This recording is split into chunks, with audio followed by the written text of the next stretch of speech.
नमस्कार दोस्तों, आपका स्वागत है आयुर्वेदा इंडिया पर। दोस्तों, हर कोई अच्छी हाइट पाना चाहता है और उसके लिए अनेक उपाय भी करता है, लेकिन हमारा कद हमारे जेनेटिक्स के अनुसार ही होता है। हालांकि कुछ कारण हैं जो सामान्य रूप से कद बढ़ने की प्रक्रिया को रोक सकते हैं। आज हम आपको कुछ ऐसे तरीके बताएंगे जिससे आप एक उम्र के बाद भी अपनी हाइट को बढ़ा सकते हैं। दोस्तों, वैसे तो ये कहा जाता है कि व्यक्ति की हाइट नहीं, सोच ऊंची होनी चाहिए, लेकिन कड़वा सच ये भी है कि हमेशा अच्छी हाइट वाले लोगों को ही स्मार्ट और गुड लुकिंग माना जाता है।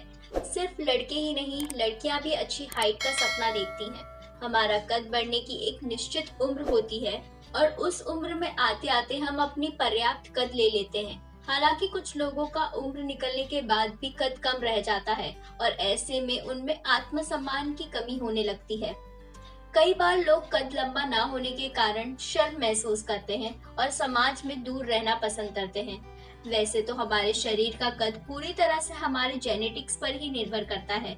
उदाहरण के लिए, आपके माता पिता की हाइट प्रमुख रूप से आपकी हाइट को प्रभावित करती है, लेकिन कुछ अन्य चीजें भी हैं जो सामान्य रूप से कद बढ़ने की प्रक्रिया को प्रभावित कर सकती हैं और परिणाम स्वरूप आपका कद कम कर सकती है।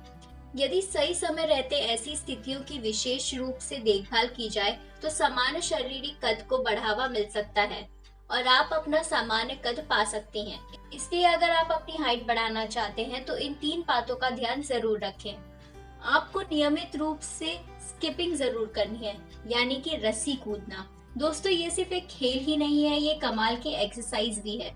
नियमित रूप से रस्सी कूदना शरीर को एक्टिव रखता है, जिससे भोजन से पोषक तत्व प्राप्त करने की क्षमता बढ़ जाती है। दूसरी एक्सरसाइज जो आपको करनी है वो है टो टचिंग एक्सरसाइज। ये एक स्ट्रेचिंग एक्सरसाइज है जो शरीर का कद बढ़ाने के लिए बेहद जरूरी होती है। नियमित रूप से टो टचिंग एक्सरसाइज करने से पिंडली, जांघ व रीढ़ की हड्डी की मांसपेशियां एक्टिव हो जाती हैं, जिससे कद जल्दी बढ़ने लग सकता है। तीसरी एक्सरसाइज जो आपको रोज करनी है वो है कोबरा पोज। ये भी एक प्रकार की स्ट्रेचिंग एक्सरसाइज की तरह ही काम करती है, जो टो टचिंग से ठीक विपरीत शरीर के हिस्से पर इफेक्ट डालता है। यदि कोबरा पोज और टो टचिंग एक्सरसाइज दोनों को एक साथ किया जाए तो ये कद बढ़ाने में कई महत्वपूर्ण लाभ प्रदान कर सकते हैं। चौथी एक्सरसाइज है दोस्तों हैंगिंग एक्सरसाइज।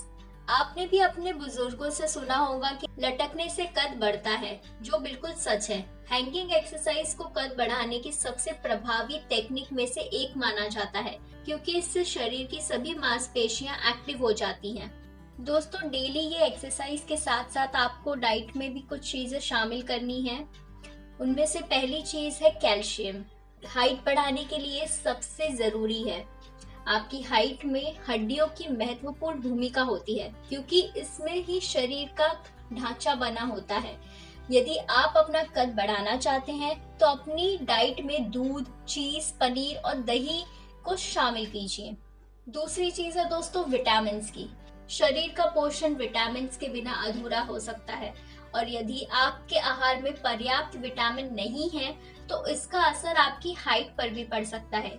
इसलिए अपने आहार में अनेक प्रकार के फल, सब्जियां और अन्य पोषण से भरपूर आहार शामिल करें।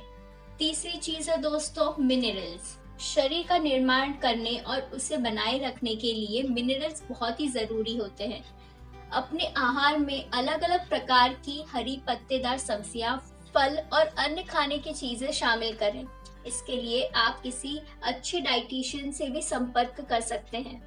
कुछ चीजों का आपको खास ख्याल रखना चाहिए, जो कि है आपको बाहर का खाना कम से कम खाना चाहिए। बाहर का खाना आपके शरीर के लिए काफी नुकसानदायक हो सकता है। ऐसी चीजें खाने से सिर्फ आपका पेट ही खराब नहीं होता है, ये कद बढ़ने से रोकने वाले एक कारक के रूप में भी काम करता है। इसलिए हमेशा घर पर बना हेल्दी खाना ही खाएं।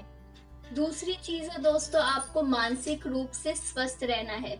आपकी मेंटल हेल्थ आपके समस्त शरीर को प्रभावित कर सकती है। इसलिए यदि आपको कोई मानसिक समस्या है तो जल्द से जल्द किसी डॉक्टर से संपर्क करें। तो दोस्तों, ये थे कुछ तरीके जिनसे आप अपनी हाइट को बढ़ा सकते हैं। इसी तरह की और जानकारी के लिए हमारे चैनल आयुर्वेदा इंडिया के साथ जुड़े रहें। स्वस्थ रहे, मस्त रहे। धन्यवाद।